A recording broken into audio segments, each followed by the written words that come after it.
Welcome back to our Fair Chance Conversation series. I'm Matt Joyce with Level Set and Envoy. And I'm Alex Love with Level Set and Alex Love Consulting. So Alex, we've talked over the last several weeks about community partnerships and fair chance hiring, about building internal culture at organizations. But today we want to step back a bit and discuss the economics of fair chance hiring. That's right. And we have an awesome guest with us today to guide us through that. We have Jeff Korzenik, who is the chief investment strategist for one of the largest commercial banks, who recently published Untapped Talent, How Second Chance Hiring Works for Your Business and the Community. Jeff, welcome. Thank you. Not often an economist gets to be introduced as awesome, so thank you. And Jeff, we want to get right into it on that theme because you come to this work not as an HR person or a reentry person, but as an economist and as a finance executive. So tell us, just to start, what motivated you to write about second chance hiring? Sure, it was completely professional, at least at the start, and then became very much a passion. But part of my responsibilities professionally are to keep track of economic trends and challenges that influence our clients, investment clients, as well as the businesses we bank. And around 2013, 2014, the big topic was people were missing from the workforce. And when you have low, what economists call labor force participation rates and falling labor force participation rates, that tends to slow growth overall. And it was a big impediment to faster US growth. And I started asking why and really digging in deeper to understand who was missing. And I came to the conclusion that not only was this a big missing component of our labor force, but it was a big opportunity. And that was people who had been sidelined because of a criminal record and that were either out of the labor force completely, looking for a job unsuccessfully, or were employed, but were employed below their economic potential. And all of that was a big drag on the economy and a big opportunity to bring people back. And around the same time, I started meeting businesses that had successfully sought out this talent pool and made very good use of them and created not just an opportunity for people to turn their lives around, but from the business owner standpoint, it became a really viable and in some ways superior talent pool. And so the book became the compilation of all that research as an opportunity to really extend the reach and extend these opportunities. Can you describe how you make the business case for fair chance hiring? And tell us a little bit more about what leaders need to understand about the future of the workforce. Sure. The macroeconomic case is that growth of any economy, the potential for growth, is determined by two and only two factors. How fast can you grow your labor force, and how fast can you grow the productivity of that labor force?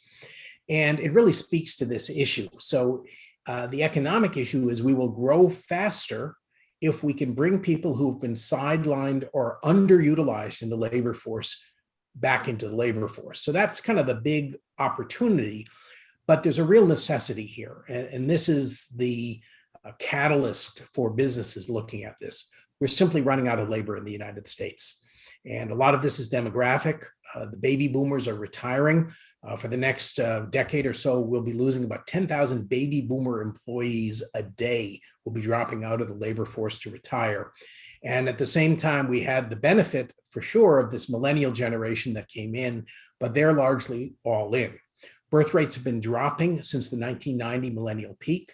We are just not reproducing our own population, and only immigration even kind of keeps us afloat. And this is a global phenomenon, so immigration isn't really the solution. The solution is, how do you go into your marginalized labor force and bring people in to be great employees that contribute to your company and to the overall economy, and along the way, by the way, solve a lot of social issues.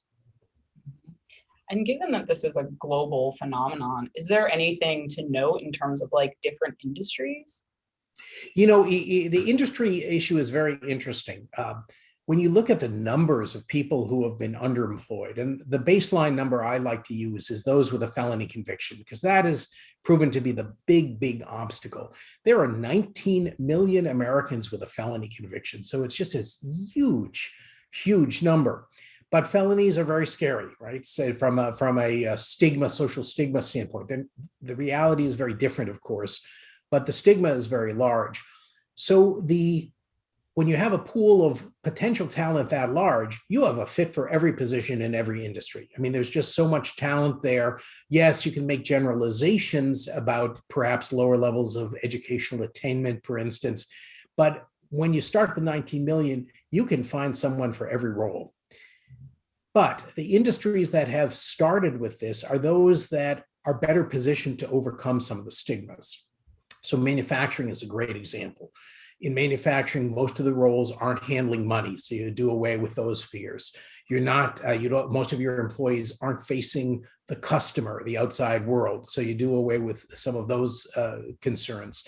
And also, it tends to be roles where a lot of the missing talent that we really need in manufacturing is middle skill trades.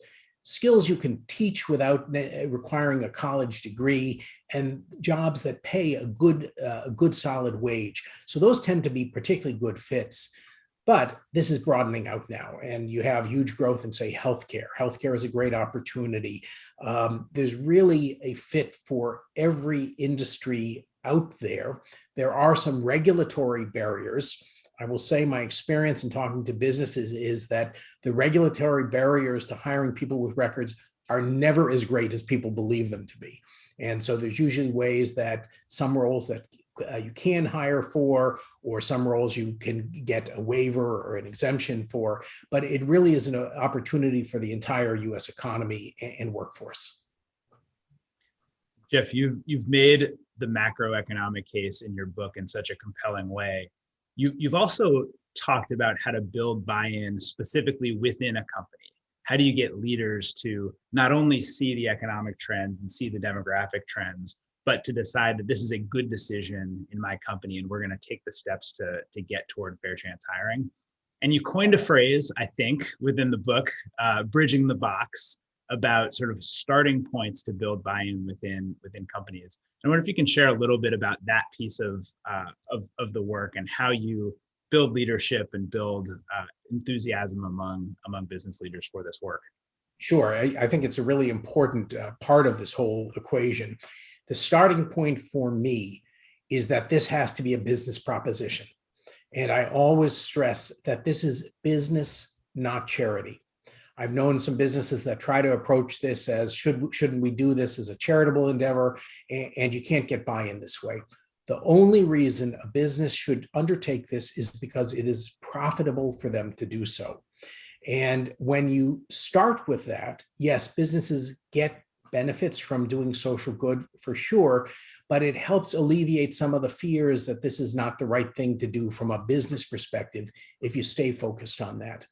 But I've also observed, and to your point, Matt, about bridging the box, that it's sometimes very intimidating for businesses. If you put them in front of some of these really accomplished second chance employers who've been doing this for a decade, they've built this really intricate and wonderful network of support for their employees, and they might have life coaches.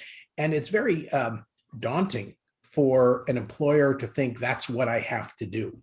Or if you show, the great work of some companies that are doing open hiring, where there's no background check, that's incredibly intimidating. And so I always stress you don't have to start with a full-blown suite of services and a full-blown program. You can do what I call bridging the box, which is take some steps along the way to explore this. And the most important step is to go visit an employer that's already doing this successfully. And that's where you get that proof of concept. But it's also important to visit with potential nonprofit partners, or if the state prison authority has reentry services and can support a talent pipeline in a very supportive way, that might be a potential partner. You can also do things like starting by making sure you have no blanket discrimination against people with a criminal record. Because if you look at someone who's, say, 10 years out of prison or 10 years past the offense, and they've been gainfully employed and they have a stable life, that's not a second chance employee. That's just another employee. Why would you miss out on that kind of talent? And it even goes into, just to round it out, making sure if you're not ready to hire someone with a criminal record, don't hold back your vendors who are doing it. So I was just on a call with a medical technology company. They refurbish medical devices. There are hospitals that won't let them let their second chance employees onto the hospital floor. And, it's ridiculous. The owner of this company went to the head of this particular very large and prestigious hospital and said, you don't do background checks on the people who are visiting your patients. I can guarantee you have a lot of people with felony convictions walking around this hospital every day. I guarantee my workforce. Why aren't you letting me use them and service as equipment? So remove vendor restrictions. And then I always like to add, make sure you're offering amnesty to any employees that you may have on your payroll who've been contributing to your company, in some cases for years or even decades or longer, but have a criminal background that would disqualify them from employment. I mean, that's a real tragedy. I have friends who have shared with me that they wake up in fear every day that a 25-year-old felony conviction will come to life and they will be terminated from their longstanding place of employment. These are things that cost the business owner nothing. They are the right thing to do, and they are steps along the way. Yes, it's definitely the right thing to do. We do a lot of talking to leaders around retention, fair chance hiring. Can you speak to us a little bit about how important it is for employers to pay attention to those turnover rates as it relates to their bottom line? I think most employers already are doing that, and particularly when we go back to the kind of tight labor markets that we experienced in 2018, 2019, where you saw a spike in turnover costs, and good employers are already understand that. The power of second chance employment is that when done right, when you source people the right way, you support them appropriately, you get a very engaged and loyal employee. And that loyalty means low turnover, which is a recipe for saved turnover costs, of course, but it's also a recipe for productivity. You have someone who is really learning to do their job well, and that's a great recipe for success for employers. So Jeff, your book came out in early April. I think maybe 3 weeks later, 30 of the largest companies in the country have formed the Second Chance Business Coalition and made pledges. I don't know if it's causal or not, but it's certainly an exciting moment for the field. But just wanted to get your reflections on the Second Chance Business Coalition, formed in partnership with the Business Roundtable and SHRM and others, several companies coming together to commit to this work, to hiring and giving opportunities to people with convictions. What do you think about the group? What are your hopes for that group? And what does that say to you about kind of where we are? Well, apparently my timing as an author is better than my timing as an investment professional historically. So I'm very pleased at least about that. I'm really excited. I think this is something very, very different. When you look at the collection of great American companies that have made a commitment to this, and you look at how they are structuring that commitment, I think this will usher in a new era in corporate America that provides the pathway to a truly more just and equitable society. Employment is so foundational to rehabilitation, to people being able to have economic and social mobility. And we have not done a really good job. We certainly haven't lived up to our aspiration to be the land of opportunity for all. But you look at the companies, these are not obscure companies, these are household names. And you look at the leaders who are involved, and in many ways, and I've been fortunate to have met or spoken with some of them, these are deep personal commitments. This is not just a performative, check the box, aren't we doing well? This is a real desire to change the way that we search for talent and allow people to prosper. What's also encouraging for me is that the goals are not this kind of vague aspiration, let's just be open-minded. It's very concrete about setting up pilot programs and sharing best practices. And some of the members of the coalition, I'll mention Kroger, already have established and very successful pilot programs. I was very fortunate that Rodney McMullen, the CEO of Kroger, actually was one of the people who endorsed my book, and I'm very grateful for that support. So you have some real leadership in this coalition that has some hands-on experience and a desire to broaden that experience and share that experience with the group. And the final point that gives me great hope about this group is the nonprofit partners that they are working with. SHRM, the Society of Human Resource Management, Johnny Taylor, their CEO, also someone who I was fortunate enough and gracious enough to endorse my book.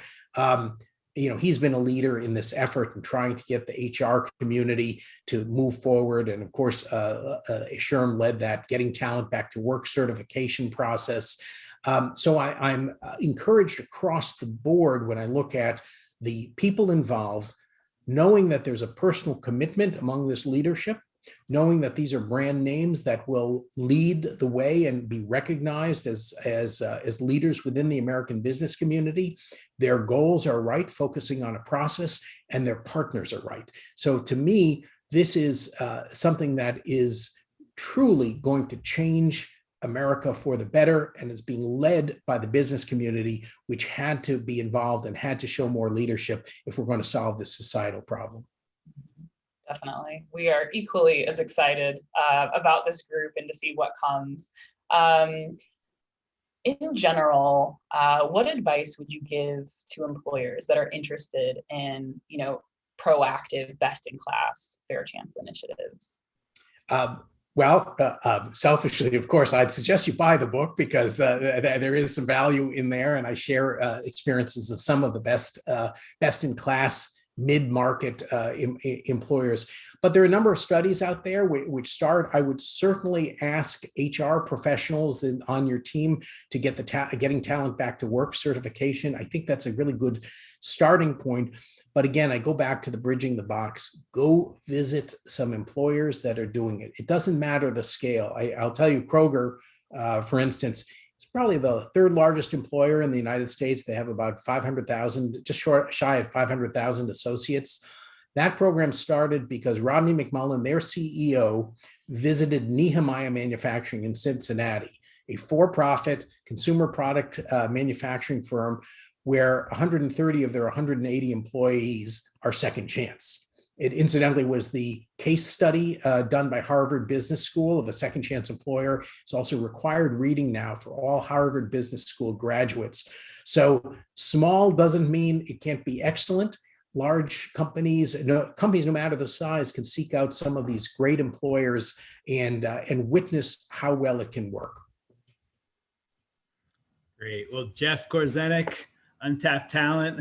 Hope everybody goes out and buys the book. It really is a great resource for the field.